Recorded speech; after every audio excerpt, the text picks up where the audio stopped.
Conversando agora com a advogada especialista em direitos das mulheres, a Gabriela Mansur, vai falar sobre essa possibilidade do Robinho cumprir a pena dele. Ele já foi condenado lá na Itália, aqui no Brasil. Doutora, seja bem-vinda, boa noite. E aí, qual que é a possibilidade real? A senhora acredita que existe essa possibilidade do Robinho cumprir a pena aqui no país?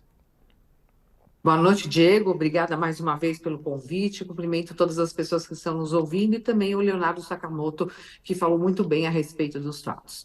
No meu entendimento, sim, Diego, existe essa possibilidade dele cumprir pena imediatamente aqui no Brasil, logo após a homologação da sentença condenatória pelo STJ, cujo julgamento está marcado aí, salvo engano, para o dia 20 de março. Nós temos alguns critérios que a legislação exige para que ele cumpra a pena no Brasil. E ele está dentro de todos esses critérios. Primeiro, ele foi um estrangeiro brasileiro na Itália, condenado e que ingressou no Brasil. E aqui ele tem domicílio fixo, ele não pode ser extraditado. Segundo requisito, a bilateralidade criminal. O fato é crime, tanto na Itália quanto aqui no Brasil. Terceiro requisito, nós temos um acordo de reciprocidade entre Itália e Brasil. Quarto requisito, a sentença transitou em julgado, ou seja, não cabe mais recurso.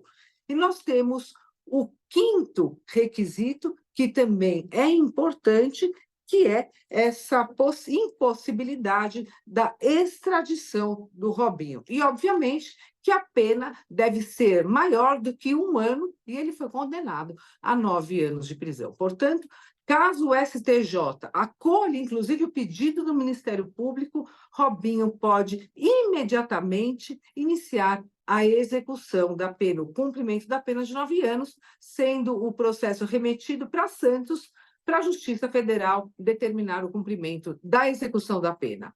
Doutora, e aí nesse caso de cumprimento no Brasil, ele vai cumprir a pena toda, segue a legislação brasileira, da Itália, como é que funciona isso? Sim, aí de acordo, sempre é o princípio da territorialidade penal. Aí ele vai cumprir a pena de acordo com os requisitos aqui do Brasil, aonde ele está sendo submetido. Não pode fazer valer uma lei de fora dentro do território brasileiro. E aí ele vai cumprir de acordo com o regime de pena, que é o fechado, inicia-se acima de 8 anos e é um crime hediondo. O crime inicia-se em regime fechado e depois, a partir dos cumprimentos de pena, existe uma progressão de regime do aberto para o semiaberto, do semiaberto para o aberto. E, obviamente, que ele tem que ter um bom comportamento carcerário para fazer jus a esses benefícios.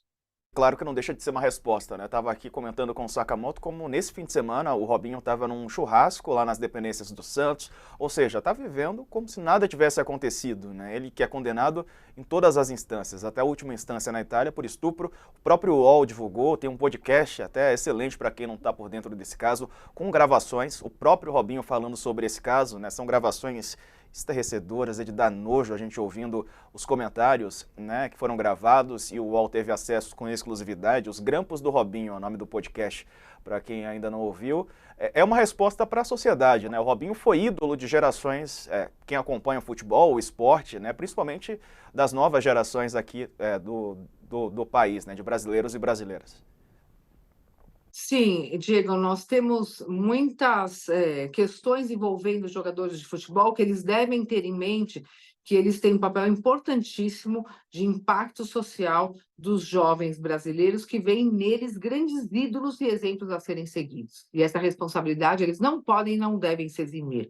É como você esperar do policial militar, por exemplo, um comportamento ético e libado, como você esperar de um juiz de direito um comportamento ético ilibado, imparcial, com bom senso. Assim se espera também um excelente comportamento dos jogadores de futebol, que são os grandes ídolos dos brasileiros, inclusive dos meus filhos também, que são 2 corintianos que amam os jogadores de futebol. Então, é uma grande responsabilidade. Agora, o Brasil não pode fechar os olhos a essa situação que se imperou com o caso do Robinho. Nós temos uma sensação de impunidade muito grande, muito intensa, porque houve uma condenação transitada em julgado na Itália.